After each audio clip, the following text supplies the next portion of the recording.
बाबरी मस्जिद की जगह राम मंदिर की तामीर 1857 जो है 1857 से पहले कभी इधर नमाज पढ़ी गई थी कि नहीं, मगर हमें यह पता है कि हिंदू इधर जरूर वर्शिप करते थे, क्योंकि लोग क्लेम कर रहे थे कि वो रामलला का जन्म स्थान है। तो अब दुनिया जो है इट डिजर्व्स टू नो अगर सचमुच वो राम जन्म स्थान था। हर हिंदू को, हर हिंदुस्तानी को पता है कि वो राम जन्म स्थान था। तो जाहिर बात है कि ये सच्चाई को बाहर आना बहुत जरूरी था। मैं बल्कि ये कहता हूं कि कॉलोनी वो जो इन्वेजन यहाँ पे होते रहे, इन्वेडर्स और कॉलोनियलिज्म का बदला अब लेने के लिए भारत तैयार हो चुका है, मैच्योर हो चुका है। ये मानना होगा मैं इस वक्त। अब इनॉग्रेशन दूर कितना रह गया है, तकरीबन 1 महीना बाकी है। एक भव्य राम मंदिर सबका इंतजार कर रहा है। After all it is a matter of birth place of Shri Ram and it is a matter of faith और आस्था। यहाँ से अगर 15 मिनट में आपकी गाड़ी में बैठूं या 20 मिनट, तो हम जिस मुल्क में जाएंगे वहां पर 400 यूनिट पता कितने का है? 4.5 रुपए का। तो यहाँ कितने का? यहाँ तो 8 रुपए का इजाफा हो रहा है। कितने का है भाई बता दो? 50 रुपए का, 56 रुपए का पहले ऑलरेडी। पाकिस्तान के लोगों को हिस्ट्री नहीं पता है। उनकी हिस्ट्री सिर्फ और सिर्फ मोहम्मद बिन कासिम से शुरू होती है, परवेज मुशर्रफ से खत्म हो जाती है। So they have very limited. Hinduism as a culture, as a religion, as a tradition, इसको प्रोटेक्ट करना भी as a Hindustani, as a भारतीय, ये हम सबका फर्ज है। नमस्ते दोस्तों, जय हिंद। हिंदुस्तान स्पेशल में आपका स्वागत है। दोस्तों, प्राइम मिनिस्टर मोदी 22 जनवरी 2024 को श्री राम जन्मभूमि मंदिर में प्राण प्रतिष्ठा कार्यक्रम में जाने से पहले 30 दिसंबर को अयोध्या पहुंच रहे हैं। इस यात्रा के दौरान प्राइम मिनिस्टर अयोध्या को पूरी हो चुकी कई परियोजनाएं समर्पित करेंगे, कई परियोजनाओं की सौगात भी देंगे। अयोध्या के लोग भी उनका यादगार अभिनंदन करने के लिए पूरी तरह से तैयार हैं। आपको यहां बता दें कि प्राइम मिनिस्टर नरेंद्र मोदी 30 दिसंबर को सबसे पहले मर्यादा पुरुषोत्तम श्री राम एयरपोर्ट पहुंचेंगे। जो जानकारी सामने आई है उसके अनुसार वहां से वह सीधे अयोध्या धाम रेलवे स्टेशन पहुंचेंगे। वंदे भारत ट्रेन को हरी झंडी दिखाएंगे। वहां से वापस अयोध्या एयरपोर्ट पहुंचेंगे। इस एयरपोर्ट का उद्घाटन करने के बाद पास में ही बने सभा स्थल के मंच पर पहुंचेंगे। प्राइम मिनिस्टर मोदी को वहां सुनने के लिए लगभग 2 लाख से अधिक लोगों के होने की संभावना है। इन सब के बीच एयरपोर्ट से अयोध्या धाम रेलवे स्टेशन तक उनके पहुंचने का सफर सबसे खास होने वाला है। अब 22 जनवरी 2024 को अयोध्या में राम मंदिर का उद्घाटन देख पाकिस्तान जला भुना बैठा है, क्योंकि लोग क्लेम कर रहे थे कि वो रामलला का जन्म स्थान है। तो अब दुनिया जो है इट डिजर्व्स टू नो अगर सचमुच वो राम जन्म स्थान था। हर हिंदू को, हर हिंदुस्तानी को पता है कि वो राम जन्म स्थान था। तो जाहिर बात है कि ये सच्चाई को बाहर आना बहुत जरूरी था। और दूसरी चीज, Hinduism as a culture, as a religion, as a tradition, इसको प्रोटेक्ट करना भी as a Hindustani, as a भारतीय, ये हम सबका फर्ज है। चाहे हम हिंदू हो या मुस्लिम, लेकिन अगर हम भारत में रहते हैं ये हम सबका फर्ज है।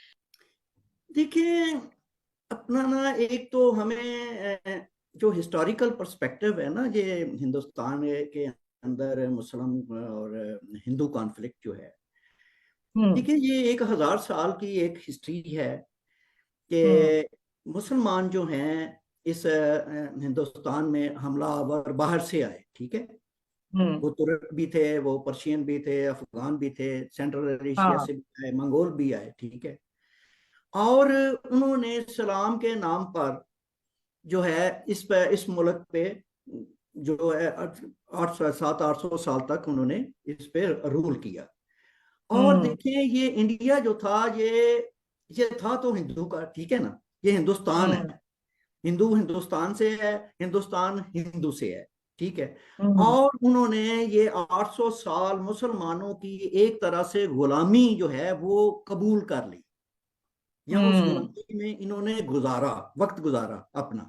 ठीक है, अब वहां पे होता ये है कि उन मुसलमानों की वजह से जो फॉरनर थे, गैर मुल्की थे और वह हमलावर थे, वो जो है वो कुछ मुसलमान साथ ले आए, और कुछ मुसलमान जो इंडिजीनियस लोग थे हिंदुस्तान के, वो शायद कन्वर्ट हो गए। ठीक है, उनमें आपके भी माँ बाप हो सकते हैं, मेरे भी हो सकते हैं। अच्छा, अब ये जो 1000 साल का ये कॉन्फ्लिक्ट है कि वो मास्टर रहे, ये गुलाम रहे, हाँ। देखिए, और उसके बाद क्या होता है कि एक नया दौर और जमाना आता है, ठीक है, हम ये 20वीं सदी आ जाती है, वर्ल्ड वार 2 हो जाती है, और उसमें सारी दुनिया जो है वो बदल जाती है। दुनिया का अंदाजे हुक्मरानी बदल जाता है, रियासतों की जो कफियत है वो चेंज हो जाती है। अब नेशन स्टेट्स बनती हैं, कॉलोनियलिज्म का खात्मा होता है, ठीक है, सारी दुनिया की कौमें एज ए नेशन वो उनको आजाद कर दिया जाता है। अब देखें कि फिर हमारे यहाँ पार्टीशन होती है, हम ये क्लेम करते हैं मुसलमान जो है कि वो जब ये दौर आता है जहां अब नो मोर इस्लामिक रूल ओवर इंडिया, ठीक है, 800 साल तो हमने मजे से गुजारा, यहाँ पे हुक्मरानी की, ठीक है, और जब यूनाइटेड और इकट्ठे रहने का वक्त आया तो हम मुसलमानों ने इंडिया में कहा कि भाई हम तो हम और हिंदू दो अलग अलग नेशन है और हम इकट्ठे नहीं रह सकते। 800 साल तक या 1000 साल तक हमें ये बात याद नहीं आई कि हम तो इकट्ठे रह ही नहीं सकते, हम तो एक कौम ही नहीं है, ठीक है, ठीक है, तारीख को अंडू तो नहीं किया जा सकता, लेकिन हम एज ए बीइंग ए मुसलमान हमें एक्सेप्ट करना चाहिए कि ये सब कुछ हुआ था, ये इंडिया था, यहाँ टेम्पल्स थे, टेम्पल्स गिराए भी गए होंगे, उनकी जगह मस्जिदें भी बनाई गई होंगी। ये सिर्फ देखें, ये सिर्फ इंडिया में नहीं हुआ या नहीं हो रहा, ये पूरी इंसानी हिस्ट्री में हुआ है।